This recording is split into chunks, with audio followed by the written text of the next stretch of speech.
Ini saya kedatangan teman dari jauh, dari Magelang, dari Magelang. Dia datang ke sini mau tanya-tanya tentang yang ada hubungannya dengan pertanian, pokoknya macam-macam. Nanti yang pertanyaannya ikuti terus kegiatan kita sore ini. Mas Hana, namanya Mas Hana ini. Mas Hana ini teman saya dulu, teman gelimbang-gelimbung waktu ngekos di Kupen. Ini Mas, mau tanya apa Mas? Kira-kira Mas, sopo ya Mas momen takon sing manfaati lho ya, tapi lho ya. Ki ngene lho Mas Haji. Aku kan pengen belajar bertani. Secara aku ki awam ning dunia pertanian. Kalau kayak Mas Haji to sing wis expert. Expert dari. Expert. Gambar tidur. Gini Mas Haji. Nek menurut Mas Haji, masa depan pertanian di Indonesia itu kayak gimana sih? Soalnya kan saya baru nih di dunia pertanian. Ya paling enggak saya harus punya gambaran sebelum memutuskan saya terjun ke dunia ini.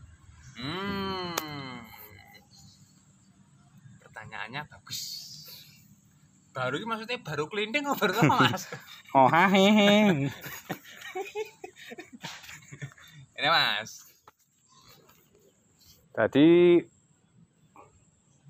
tentang pertanyaan nih. Lali aku pertanyaan nih. Masa depan pertanian. Oh iya. Masa depan pertanian di Indonesia itu saya sebenarnya khawatir Mas. Khawatirnya itu begini. Sekarang itu anak kecil tuh kalau ditanya itu pengen jadi apa itu nggak ada yang pengen jadi petani, itu nggak ada Mas. Pol-polane iki pengennya jadi dokter, terus jadi tukang insinyur, terus jadi presiden.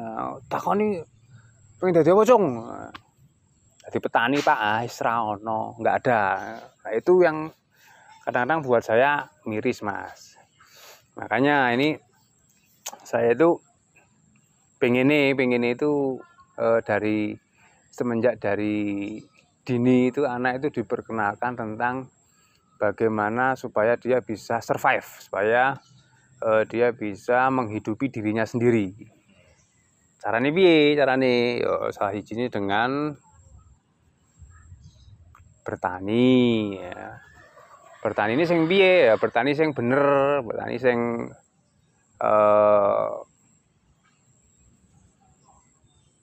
menggunakan berbagai macam metode termasuk sistem organik. Kemudian yang sekarang kita ada sistem hidroponik juga ada. Kemudian yang paling mutakhir sekarang itu namanya sistem biodinamik ya. Nah, itu yang istilahnya membedakan antara pertanian sekarang dengan pertanian konvensional ya. Jadi biar anak itu menjadi lebih tertarik dengan pertanian. Tentang cara-caranya kita akan kupas di sesi berikutnya, termasuk bagaimana caranya bikin kompos, bagaimana mencampur media tanam yang bagus, terus komposisinya itu apa aja, kayak gitu-gitulah Mas. Yes, intinya nanti orang itu akan bisa paling nggak menanam cabai, nandur terong, nandur lombok paling nggak iso. Jadi nak gawe mie kayak dari merotes, tinggal ngambil dari kebun. Simpel aja sih Mas, tapi ya itu bermanfaat. Kira-kira begitu Mas. Nah, Mas Haji, kita kan sebelum memutuskan untuk bertani, selain kita harus paham dasar-dasarnya, pertanyaan itu kan banyak banget. Apalagi kita anak muda yang kekinian, jarine saiki kekinian. Nah. Nah, kira-kira pertanian apa yang cocok diterapkan di Indonesia, khususnya buat anak muda nih, yang baru belajar, yang pengen bisa mempraktekkan ilmu bertani. Pertanyaan yang kedua ini juga nggak kalah bagusnya, Mas. Tadi udah bagus, ini nggak kalah bagus ini. Jadi sistem pertanian apa aja yang bisa diterapkan itu macam-macam sih, Mas. Ada organik, ada hidroponik, ada sistem konvensional ya. Nah, ini saya kupas satu-satu ya. Yang organik ya. Apa itu pertanian organik ya? Pertanian organik itu definisinya adalah pertanian yang melibatkan organisme atau makhluk hidup di dalam proses pertanian tersebut. Jadi didarani ini, Mas, yang dibilang contoh ya, tanah subur ya, Mas ya.